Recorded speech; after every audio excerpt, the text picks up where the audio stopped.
दुनिया में ना एक माहौल बनता जा रहा है। चीन अपने पक्ष में लोगों को इकट्ठा करते चला जा रहा है।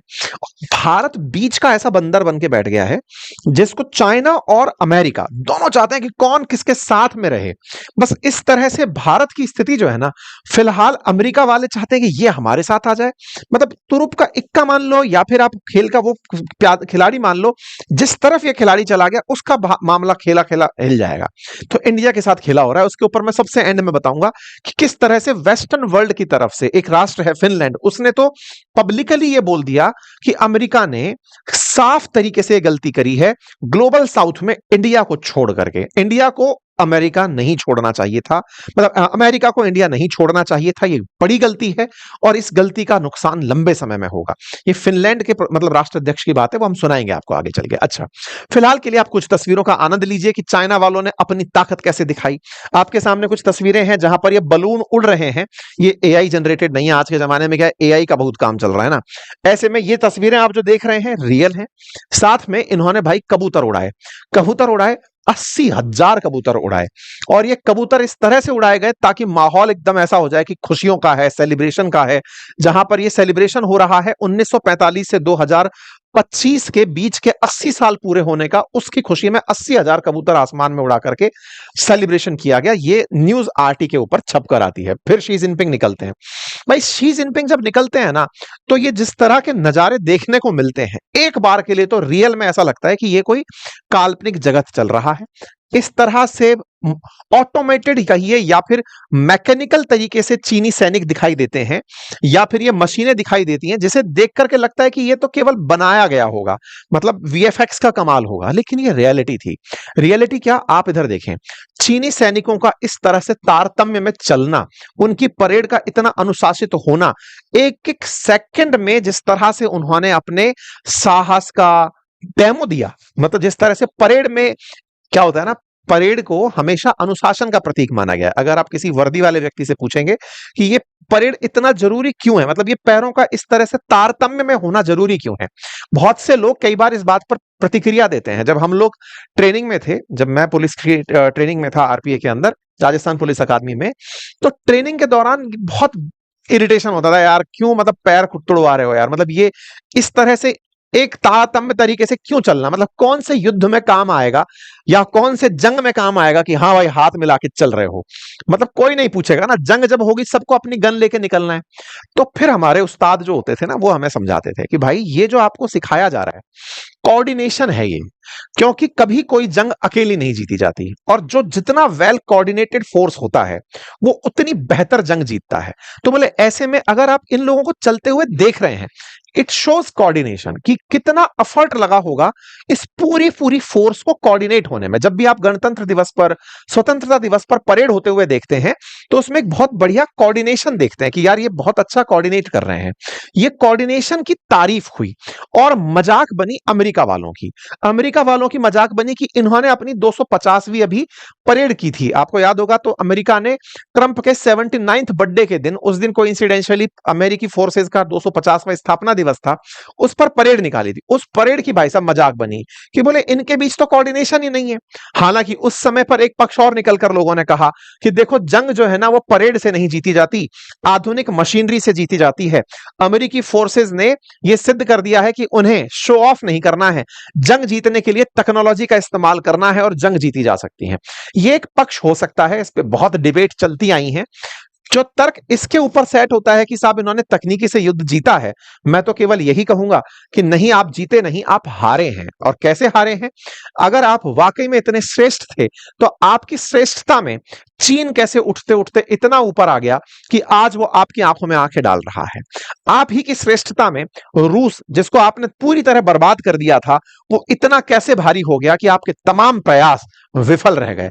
आज आप ही की श्रेष्ठता में यूएस हेजिमोनी की चर्चा होती है, वर्चस्व की चर्चा होती है।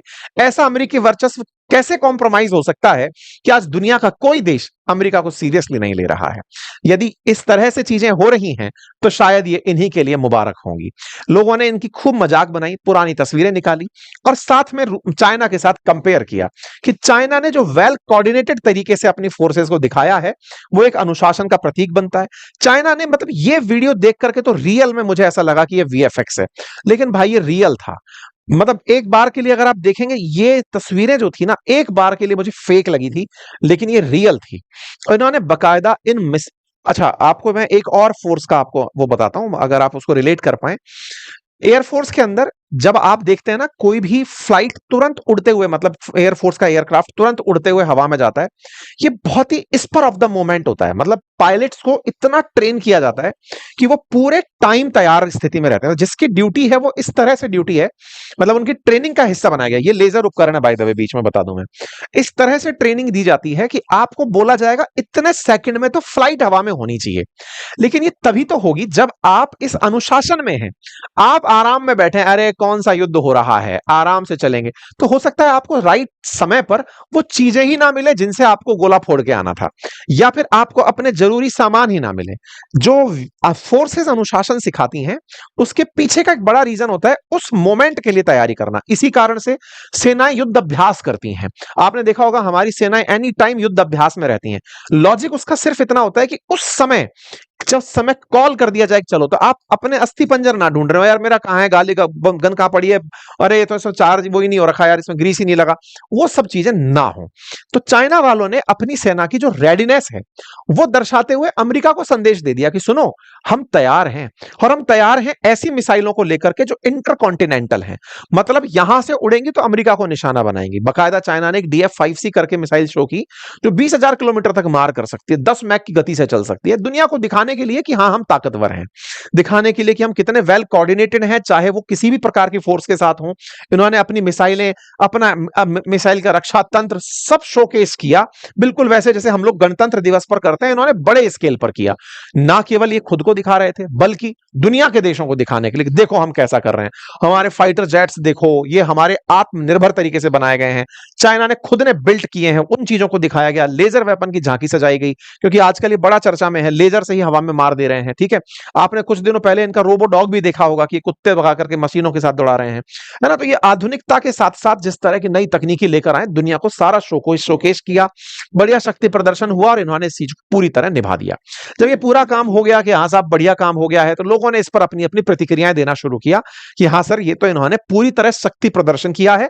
2015 से ही ये शक्ति प्रदर्शन शुरू हुआ है। हालांकि 1945 में जो जंग जीती थी चाइना ने जापान से, उसके खिलाफ ये प्रदर्शन था, लेकिन उसकी खुशी में ये प्रदर्शन था। लेकिन इस प्रदर्शन को फिलहाल दिखाने का लॉजिक यही था कि अमेरिका को यह संदेश भेजा जाए कि जिसको आप आए दिन हाँकते रहते हैं, वो व्यक्ति अब, यानी कि वो देश अब हल्का देश नहीं रहा। कुल मिलाकर के एक तरह से ये कहिए कि ट्रंप का मजाक बनाया जा रहा था। कोई बात नहीं साहब, ट्रंप का मजाक, आप पूछेंगे ट्रंप इतना मीनिंगफुल कब हो गया कि उसका मजाक बनाना है। देखो, मीनिंगफुल की बात नहीं है। अमेरिका एक शक्ति है, ये आप मानते हैं और हम जानते हैं, है ना, महाशक्ति है। ऐसे में अमेरिका को काउंटर करने वाला एक देश अपने तरीके अपना रहा है। पहले पुतिन को साथ बिठाता है, किम जोंग उनको बिल्कुल बगल में बिठाता है कि हम सब एक साथ आ गए हैं, तरीके हमारे चाहे जो भी हों, तानाशाही कहो, तुम्हारी भाषा में लोकतंत्र भी जब तुम्हारे हिसाब से चले तो वो लोकतंत्र भी नहीं है।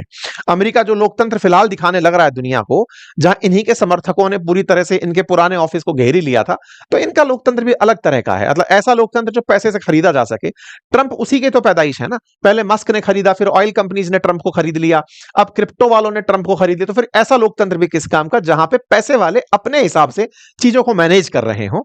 तो वो भी एक बड़ा विवादित चीज चल रही है। इन दिनों लोग डेमोक्रेसी के ऊपर क्वेश्चन कर रहे हैं कि ये कैसी डेमोक्रेसी जिसे कुछ पैसे वाले अपने कंट्रोल में ले लेते हैं, जो अपनी तरह से सरकारें चलाते हैं, जिस तरह से आजकल नियो कॉलोनिज्म का दौर है, या फिर जिस तरह के पैसे वाले लोगों ने अपनी सत्ता को कंट्रोल में करना शुरू कर दिया, ये कैसा दौर है।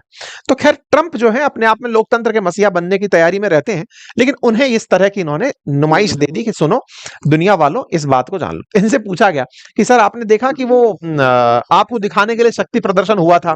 बोले हाँ मैंने देखा, चीन हमारा एक अच्छा मित्र है, लेकिन वो मेरे लिए नहीं था। चाइना को हमारी बहुत ज्यादा जरूरत है, और हमें जितनी चाइना की जरूरत है उससे ज्यादा चाइना वालों को हमारी जरूरत है। भाई का ईगो एकदम नीचे नहीं आता, ये अपने आप को मतलब एकदम समझता है कि ऊपर से उतर के आया है।